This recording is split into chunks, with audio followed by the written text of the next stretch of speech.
How to understand Nietzsche's philosophy. Who is the Overman? Why did God die and who killed him? A man who defined the entire 20th century, Hitler's favorite philosopher, a thinker who allegedly inspired fascism. This is often how people speak of Friedrich Nietzsche. It is difficult to find a philosopher in history as controversial as Nietzsche. He was a brilliant student who was offered a professorship at the University of Basel before he even finished his studies. Yet he suffered throughout his life from unbearable headaches. His genius ultimately led him to madness. Nietzsche's philosophy is just as complex as the man himself. You won't find a neat, systematic structure here, as in the German idealism that dominated the 19th century. Rather, it is a powerful, emotionally charged body of thought filled with striking and vivid imagery. Compare, for example, Hegel's statement from Philosophy of Spirit. The knowledge of spirit is the most concrete and therefore the highest and most difficult. With Nietzsche's remark, culture is merely a thin apple peel stretched over seething chaos. All of Nietzsche's thought is a kind of philosophical parable that provides endless space for interpretation. But no matter how one interprets Nietzsche's ideas, the key point is that he made a decisive turn toward the human being. This is somewhat reminiscent of what Socrates did in antiquity, when he placed the question of man, not the question of being, at the center of philosophy. Today we will explore how to understand Nietzsche's philosophy, who the Overman is, and who killed God. If you enjoy our videos on philosophy, be sure to subscribe to the channel and like this video. A new look at ancient culture.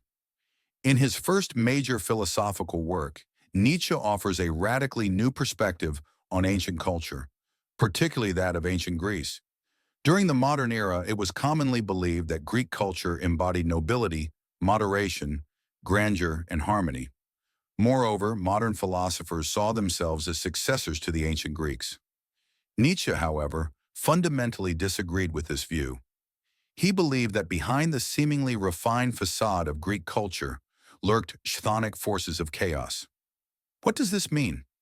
According to Nietzsche, there are two fundamental principles in the world: the Apollonian and the Dionysian. The Apollonian is named after the god Apollo, patron of the arts and sciences. Sculpture and poetry were regarded as the chief Apollonian art forms. Homer's epic poetry is a prime example. Alongside the harmonious Apollonian principle, however, stands the sensual and turbulent Dionysian. In ancient Greece, Dionysian festivals were major events held to honor Dionysus, the god of wine and fertility.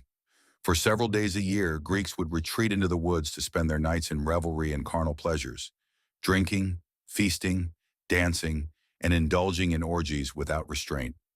The essence of Dionysus is music and dance, ancient, unfettered arts. The union of the Apollonian and Dionysian principles gives rise to tragedy, which Nietzsche saw as the highest art form because it encompasses the full spectrum of human emotions. These two principles are inseparably linked and exist in perpetual tension. However, in European culture, beginning with Socrates, a tilt occurred in favor of the Apollonian. Socrates' rational worldview, Nietzsche believed, destroyed the irrational Dionysian element, disturbing the balance. Nietzsche hoped it could be restored through Wagner's operas. Wagner was later called the court composer of the Third Reich. In his youth, Nietzsche greatly admired Wagner and was close to him, but he later grew skeptical and critical of the composer. In Nietzsche's view, the primary cause of the tilt toward the Apollonian was the emergence of Christian morality, which he consistently rejected. God is dead. What does it mean?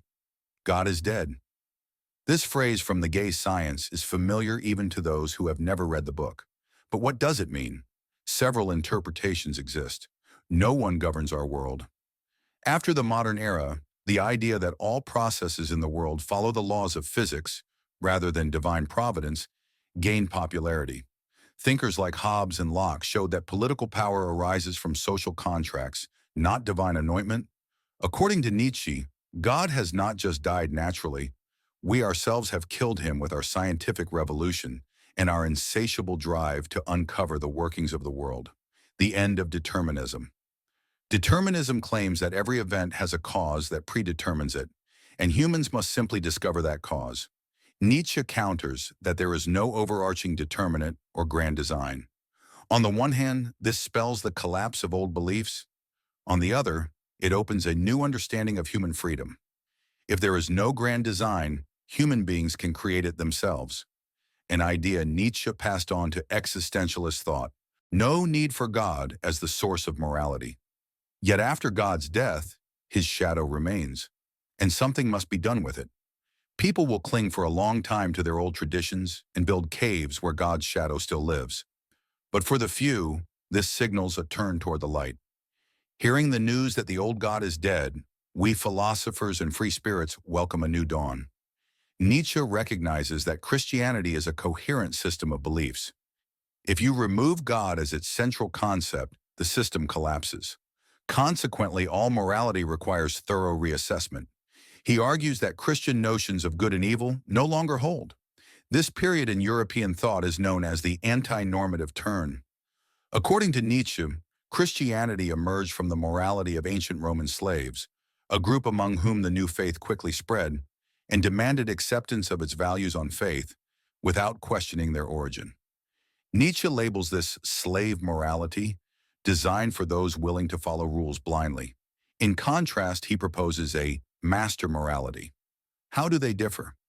First, the morality of masters is active and free. The aristocrat creates his own values, while the slave obeys and adapts to rules imposed by someone else. Second, the morality of masters is expressed in action and change, whereas slave morality persists in constant theorizing about why the world is as it is. Third, master morality belongs to the strong, while slave morality belongs to the weak. Nietzsche claims that Christianity inverts these values, glorifying weakness as a virtue and condemning strength as a source of evil. This inversion leads to the phenomenon of resentment, a hostile feeling the weak harbor toward the strong. The weak hate the strong and construct an enemy figure to blame for all their misfortunes. If not for this enemy, they tell themselves, life would be better. Around this sense of inferiority, the slave constructs his morality, the will to power and the path to the overman. Why are some people strong while others are weak?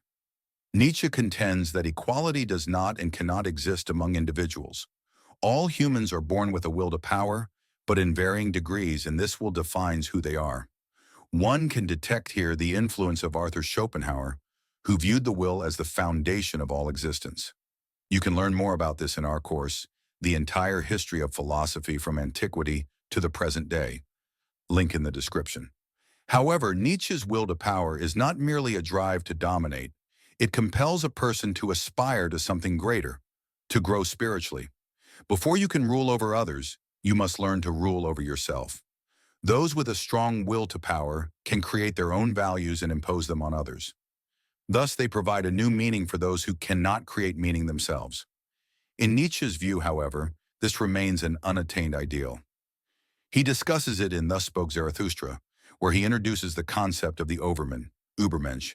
Nietzsche sees humanity as a rope stretched between animal and overman. The overman is the heir of the dead god, the one who must take his place.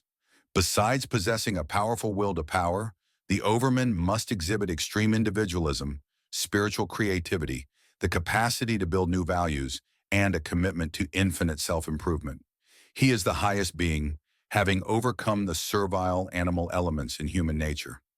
On the journey to the overman, a person passes through 3 stages. The camel. At first, one clings to old illusions and ideals. Like a camel storing water for a long trek through the desert, this person accumulates knowledge, accepts it unquestioningly, and does not doubt what has been learned. The camel craves guidance and knows only how to agree. The lion. Eventually, the person tires of saying yes and transforms into a lion, fiercely rejecting everything. This represents a shift from I must to I will. Here, the will begins to free itself, destroying all previous conceptions. The child. After this, the lion becomes a child, a new beginning, unhindered by established rules. The child plays and through play creates new meanings.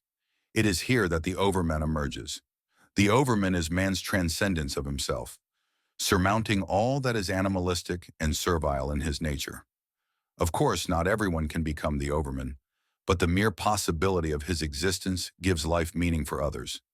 It is indeed challenging to take a definitive stance on Nietzsche's philosophy. He is often criticized for his response to the classic philosophical question about human nature. He believed people are not inherently equal. At a time when questions of equality are more urgent than ever, this view can appear unacceptable. However, on closer inspection, one can see that Nietzsche's philosophy is really a philosophy of freedom. Above all, Nietzsche gives us the right to manage our own lives,